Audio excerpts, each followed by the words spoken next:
Friends, welcome back to my YouTube channel study media. आज मैं आपके लिए लेकर आई हूँ क्लास 8 गणित की कार्य पुस्तिका का अध्याय 11 जिसका नाम है क्षेत्रमिति। पिछली वीडियो में मैंने आपको अध्याय 10 करवाया था।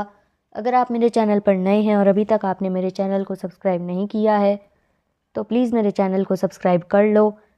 मैंने अपने चैनल की प्लेलिस्ट बनाई हुई है, आप जिस भी लेसन को देखना चाहते हो प्लेलिस्ट में जाके देख सकते हो। तो चलिए अध्याय 11 शुरू करते हैं। वैभव और सौरभ ने एक शहर के पास दो प्लॉट लिए जिनके माप चित्र में दिखाए गए हैं। लोगों के अतिक्रमण से बचने के लिए वैभव ने उस प्लॉट पर मकान बना दिया एवं सौरभ ने उसके चारों तरफ दीवार बना दी।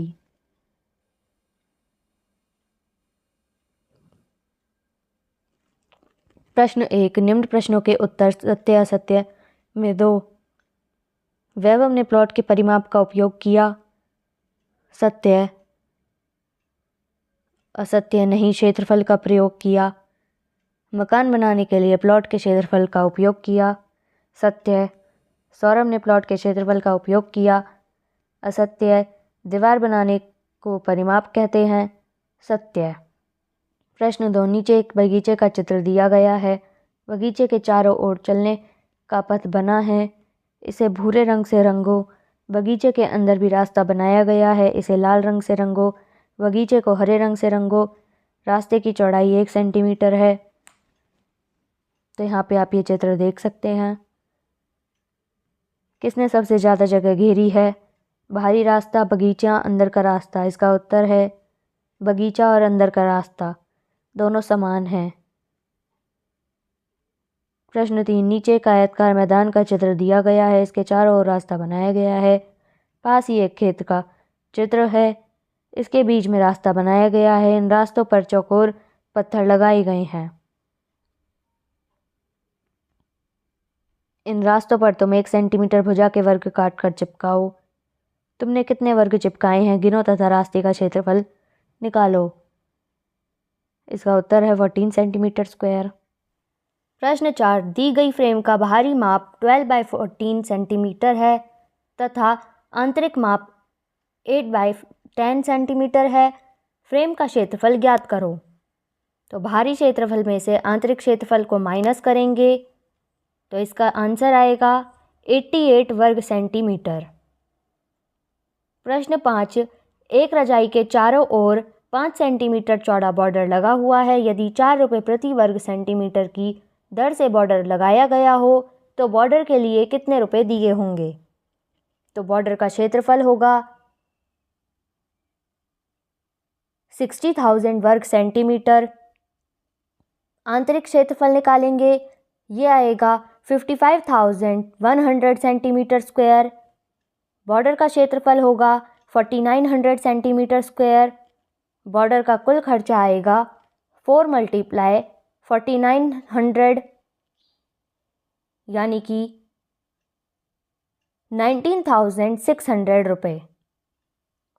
प्रश्न 6, एक आयताकार पार्क के अंदर की तरफ छायांकित रास्ता चित्र अनुसार बनाया गया है। इस रास्ते का क्षेत्रफल ज्ञात करो। तो बाहरी आयत का क्षेत्रफल निकालेंगे 120 मीटर स्क्वायर। आंतरिक वर्ग का क्षेत्रफल 36 मीटर स्क्वायर। छायांकित रास्ते का क्षेत्रफल होगा 84 मीटर स्क्वायर। प्रश्न 7, एक आयताकार खेत में चित्र अनुसार 2 रास्ते बनाए गए हैं। रास्तों का कुल क्षेत्रफल महेश, उमा, वैशाली व हेमराज ने 4 अलग अलग तरीकों से निकाला है। ये तरीके नीचे दिए गए हैं। इनमें से गलत तरीकों को पहचानो और यह भी बताओ कि वे गलत क्यों हैं। महेश द्वारा किया गया हल, लंबाई के समांतर रास्ते का क्षेत्रफल 200 वर्ग मीटर, चौड़ाई के समांतर रास्ते का क्षेत्रफल 160 वर्ग मीटर। दोनों रास्तों का कुल क्षेत्रफल होगा 360 वर्ग मीटर। उमा द्वारा किया गया हल, लंबाई के समांतर रास्ते का क्षेत्रफल 200 वर्ग मीटर, चौड़ाई के समांतर रास्ते का क्षेत्रफल 160 वर्ग मीटर। बीच में विभिन्न चौकोर रास्ते का क्षेत्रफल 4 वर्ग मीटर। दोनों रास्तों का कुल क्षेत्रफल 364 वर्ग मीटर। वैशाली द्वारा किया गया हल, खेत का क्षेत्रफल 8000 वर्ग metre. First, second, third, fourth भाग का क्षेत्रफल होगा 7644 वर्ग मीटर। दोनों रास्तों का कुल क्षेत्रफल 356 वर्ग मीटर। हेमराज द्वारा किया गया हल। खेत का क्षेत्रफल 8000 वर्ग मीटर भाग 1 का क्षेत्रफल 1824 वर्ग metre. First, second, third, fourth भाग का क्षेत्रफल 7296 वर्ग मीटर। दोनों रास्तों का कुल क्षेत्रफल 704 वर्ग मीटर। महेश ने दोनों रास्तों के मिलने से बने चौराहे का क्षेत्रफल 2 बार जोड़ दिया जो कि गलत है। उमा ने चौराहे का क्षेत्रफल 3 बार जोड़ दिया जो कि गलत है। वैशाली का हल सही है। भाग 1, 2, 3, 4 की लंबाई चौड़ाई का माप हेमराज ने गलत किया है, इसलिए उसका भी हल गलत है। प्रश्न 8, निम्नलिखित आकृतियों में छायांकित भाग का क्षेत्रफल ज्ञात करो। तो पहला चित्र देखते हैं। छायांकित भाग का क्षेत्रफल, इसका आंसर होगा 16 मीटर स्क्वायर। दूसरे में इसका आंसर होगा 28 मीटर स्क्वायर। तीसरे चित्र में छायांकित का क्षेत्रफल होगा 24 मीटर स्क्वायर। यहाँ पे आप देख के कर सकते हैं कि कैसे सॉल्व कराए। चौथे वाले का क्षेत्रफल होगा 36 मीटर स्क्वायर। प्रश्न 9, चित्र में फर्श का एक डिज़ाइन दिखाया गया है जिसमें छायांकित भाग पर संगमरमर के पत्थर लगाए जाने हैं। पहला, बताइए 1 मीटर स्क्वायर में कितने पत्थर लगेंगे। तो सबसे पहले क्षेत्रफल निकालेंगे। इसका क्षेत्रफल आएगा 9 मीटर स्क्वायर, तो पत्थरों की संख्या होगी 9/1 यानी कि 9 पत्थर। दूसरा, शेष फर्श पर 1 मीटर स्क्वायर ग्रेनाइट के कितने पत्थर लगेंगे।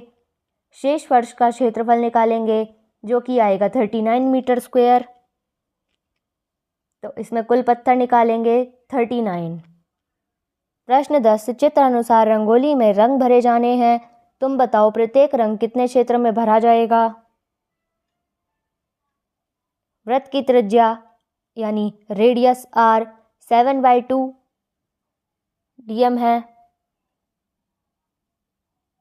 यानी कि डेसीमीटर। तो लाल वृत्त का क्षेत्रफल होगा 77/8 dm स्क्वायर। हरा का आएगा आंतरिक वर्ग का क्षेत्रफल माइनस वृत्त का क्षेत्रफल, यानी कि जो होगा 21/2 dm स्क्वायर।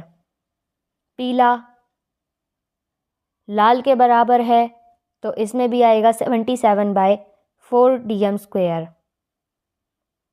चौथा, बड़े वर्ग का क्षेत्रफल माइनस छोटे वर्ग का क्षेत्रफल, जिसमें से हमें नारंगी रंग की क्षेत्रफल पता लगेगा, तो ये आएगा 32 dm स्क्वायर। प्रश्न 11, दी गई आकृति में रंगे गए भाग का क्षेत्रफल बताओ। तो पहले में आएगा x² - 4, दूसरे में आएगा xy - 4, तीसरे में आएगा x²/2, चौथे में आएगा xy/2 यानी कि 1/2 xy। प्रश्न 12, नीचे दी हुई आकृतियों का क्षेत्रफल ज्ञात करो। तो यहाँ पे आपको एक आकृति दी हुई है, इसका क्षेत्रफल निकालेंगे। तो आप देख सकते हैं 2 ट्रायंगल हैं और एक रेक्टेंगल है। तो फॉर्मूला में पुट करेंगे सारी वैल्यूज़ और क्षेत्रफल आएगा 75 सेंटीमीटर स्क्वायर। दूसरे चित्र में 2 बिंदुओं की मध्य दूरी 1 सेंटीमीटर है। यहाँ से आप क्षेत्रफल निकालेंगे 8 सेंटीमीटर स्क्वायर आएगा।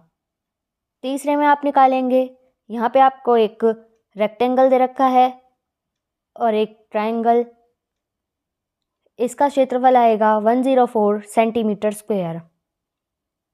गतिविधि 1, एक कागज को बीच से मोड़ो। अब इस पर एक समलंब चतुर्भुज बनाओ व इसे काट लो। इस तरह तुमको 2 सर्वांग समलंब चतुर्भुज प्राप्त होंगे। इन्हें तुम घुमाकर इस प्रकार रखो कि एक समांतर चतुर्भुज बने। समांतर चतुर्भुज की तुलना में समलंब चतुर्भुज का क्षेत्रफल कितना है? समांतर चतुर्भुज की तुलना में समलंब का क्षेत्रफल आधा है। समलंब चतुर्भुज के आधार व ऊंचाई समांतर चतुर्भुज के आधार व ऊंचाई से के तुलना में क्या है? आधार 8 सेंटीमीटर, ऊंचाई 4 सेंटीमीटर। समांतर चतुर्भुज आधार 12 सेंटीमीटर इंटू 8 + 4, ऊंचाई है 4 सेंटीमीटर, तो समांतर चतुर्भुज का क्षेत्रफल होगा 48 सेंटीमीटर स्क्वायर। समलंब चतुर्भुज का क्षेत्रफल के लिए सूत्र बनाओ। इसका उत्तर है 1/2 इंटू 8 + 4 इंटू 4 स्क्वायर, यानी कि 24 सेंटीमीटर स्क्वायर। प्रश्न 13, भूरीलाल का प्लॉट नदी के किनारे बगीचे में है।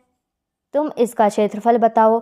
तो प्लॉट का क्षेत्रफल होगा 1/2 इंटू 24 + 33 इंटू 25, जिसकी वैल्यू आएगी 712.50 मीटर स्क्वायर।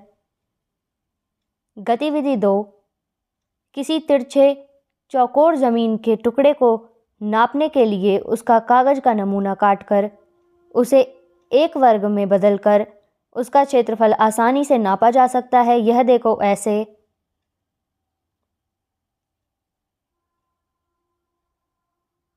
बेबीलोनाई लोग जमीन मापने के लिए यही तरीका इस्तेमाल करते हैं, लेकिन वे लोग कुछ मुश्किल आकार के ज़मीन पर नापने के लिए क्या करते होंगे, जैसे कि यहाँ कुछ उदाहरण दिए गए हैं। इनके बारे में तुम सोचकर पता लगाओ कि इन्हें किस तरह काटने पर इनका भी वर्ग या आयत बनाए जा सकते हैं। अपने साथियों के साथ चर्चा करो। इन आकृतियों में यदि हम कोनों की संख्या बढ़ाते जाएं तो क्या होगा? प्रश्न 14, अब नीचे दी गई आकृतियों का क्षेत्रफल अनुमान से बताओ। दिए गए ग्रिड पेपर में प्रत्येक वर्ग 1/1 का है, तो आकृति फर्स्ट का क्षेत्रफल होगा 8 वर्ग इकाई, दूसरे का क्षेत्रफल होगा 6 वर्ग इकाई, तीसरे का क्षेत्रफल होगा 6 वर्ग इकाई, चौथे का क्षेत्रफल होगा 8 वर्ग इकाई। प्रश्न 15, नीचे शेरसिंह का खेत दिया गया है। इसका क्षेत्रफल ज्ञात करो तथा यह भी बताओ कि यदि 1 वर्ग मीटर में जुताई का खर्च 10 रुपये है तो शेरसिंह को खेत की जुताई के लिए कितने रुपए देने पड़ेंगे? तो ट्रायंगल EKN का क्षेत्रफल होगा 20,000 मीटर स्क्वायर। आयत MRFC का क्षेत्रफल होगा लेंथ इंटू ब्रेथ, यानी कि 74,800 मीटर स्क्वायर। ट्रायंगल BMP का क्षेत्रफल होगा 84,000 मीटर स्क्वायर। समलंब RPTG का क्षेत्रफल होगा 1,06,275 मीटर स्क्वायर। पूरे खेत का क्षेत्रफल आएगा, इन सबको ऐड कर देंगे, यानी कि 28,50,750 मीटर स्क्वायर। और पूरे खेत की जुताई का खर्च होगा 28,50,750 रुपये।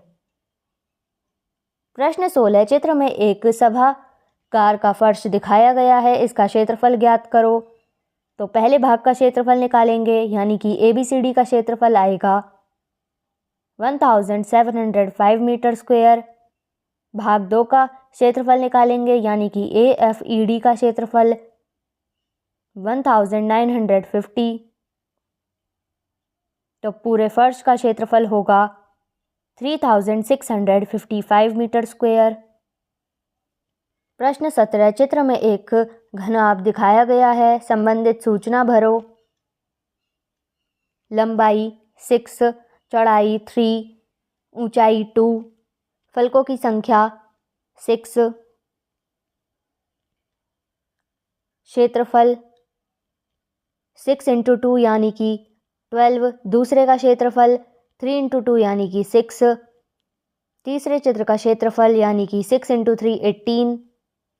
घनाभ की सभी फलकों का कुल क्षेत्रफल 72। घनाभ के में 1 सेंटीमीटर में कितने छोटे घन होंगे बताओ। इसमें आएगा 36। दूसरा, रोहित अपनी बहन टीना के जन्मदिन के लिए एक उपहार खरीदता है। इस उपहार को एक घनाकार डब्बे में रखता है। वह इस डब्बे को सुंदर बनाने के लिए इस पर सजावटी पेपर चिपकाना चाहता है। रोहित परेशान है कि वह कितना पेपर काटे और कैसे काटे। रोहित का एक दोस्त संजय उसे उपाय बताता है कि तुम डब्बे का कागज पर रखकर एक वर्ग बनाओ। अब घन को बिना उठाए पलटते जाओ और वर्ग बनाते जाओ। घन को बिना उठाए इस प्रकार पलटना है कि इसकी प्रत्येक सतह का एक वर्ग बन जाए। अब इस आकृति को काटकर तुम डब्बे पर आसानी से चिपका सकते हो और यह भी पता कर सकते हो कि कितना कागज लगेगा। रोहित संजय द्वारा बताए तरीके से डिब्बे को कागज पर पलटते हुए वर्ग बनाता जाता है, जिससे दी गई आकृति प्राप्त होती है। क्या संजय द्वारा बताए तरीके से अन्य कोई आकृति भी प्राप्त की जा सकती है? यदि हाँ तो नीचे बनाओ। यहाँ पे आप ये आकृति बना सकते हैं। बताओ डिब्बे पर चिपकाने के लिए कितना कागज लगेगा। एक तरफ चिपकाने के लिए कागज 36 सेंटीमीटर स्क्वायर और 6 तरफ चिपकाने के लिए कागज लगेगा 216 सेंटीमीटर स्क्वायर। प्रश्न 18, घनाकार लकड़ी की गिट्टी, घना भाकार ईंट व संदूक का पृष्ठीय क्षेत्रफल निकालो जिनके माप सेंटीमीटर में अंकित किए गए हैं। तो लकड़ी की गिट्टी का माप निकालेंगे जो कि आएगा 384 सेंटीमीटर स्क्वायर। ईंट का माप आएगा 174 सेंटीमीटर स्क्वायर और संदूक का माप आएगा 38,600 सेंटीमीटर स्क्वायर। लकड़ी की मिट्टी का पृष्ठीय क्षेत्रफल होगा 384 सेंटीमीटर स्क्वायर। ईंट का पृष्ठीय क्षेत्रफल होगा 174 सेंटीमीटर स्क्वायर। ये आप यहाँ पे ये फॉर्मूले देख सकते हैं कैसे कैसे यूज़ हुए हैं, सारी वैल्यू पुट करी हैं।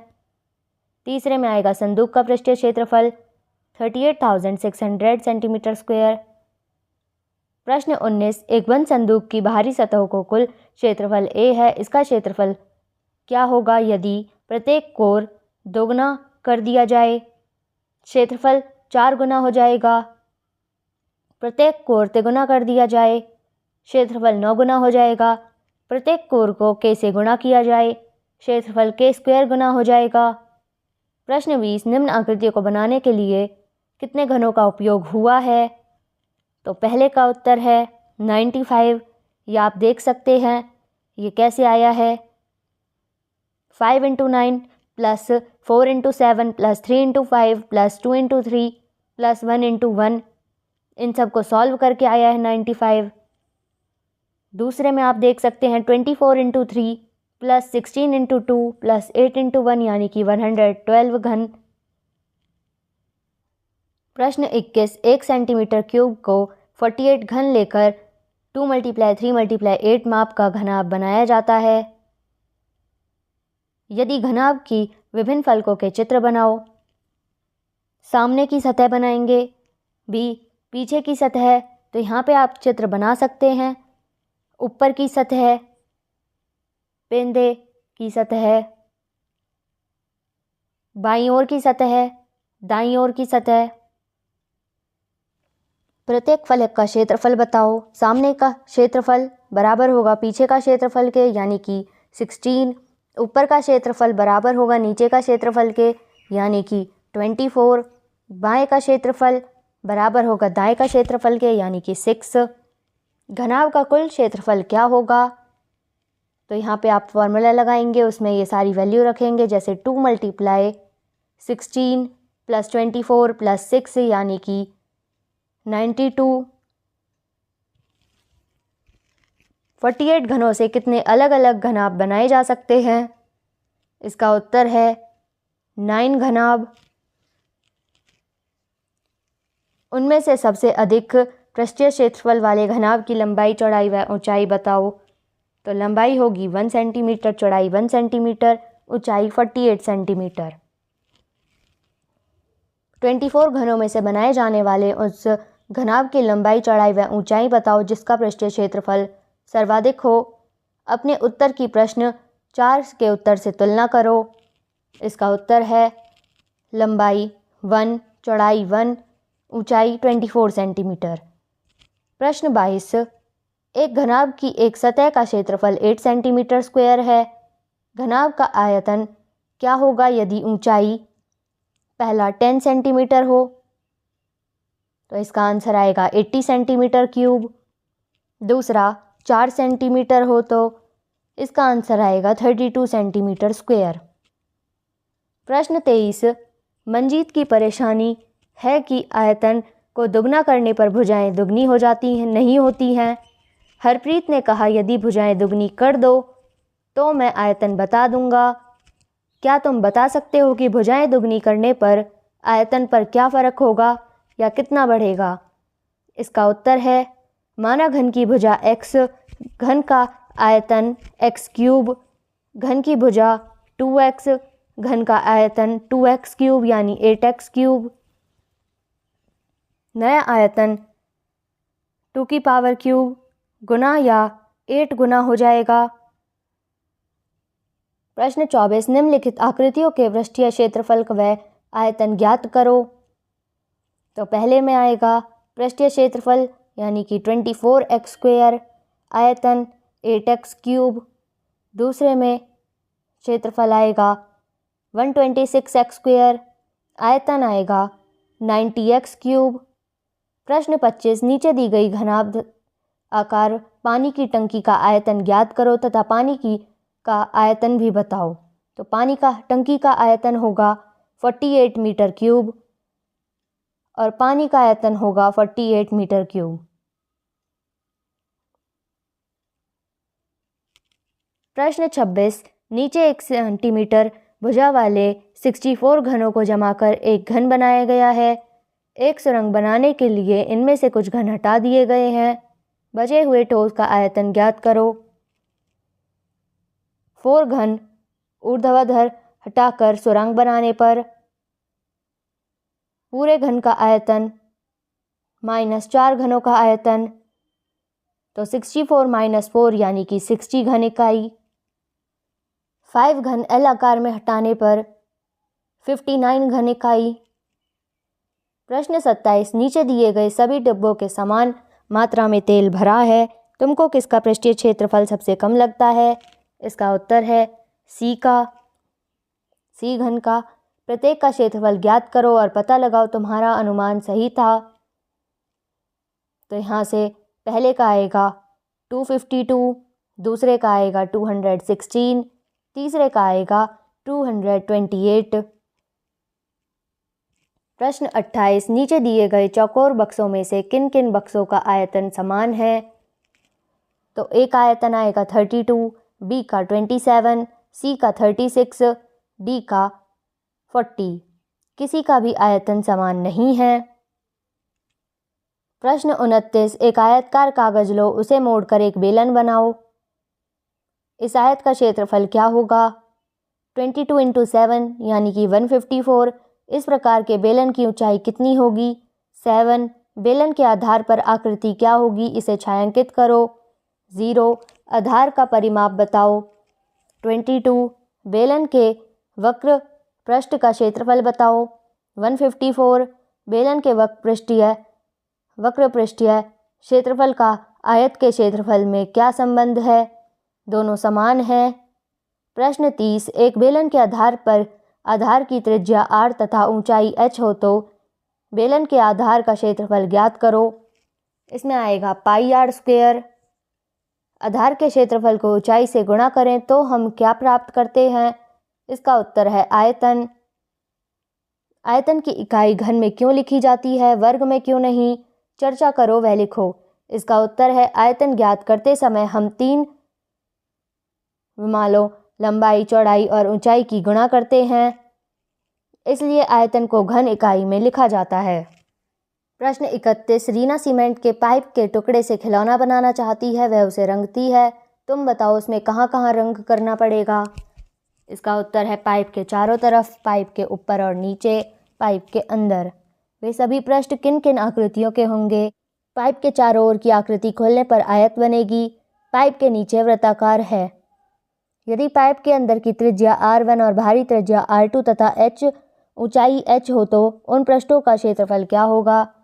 बाहरी पृष्ठ का क्षेत्रफल 2 पाई r1h, आंतरिक पृष्ठ का क्षेत्रफल 2 पाई r2h, नीचे और ऊपर के पृष्ठ का क्षेत्रफल पाई r2 square minus r1 square.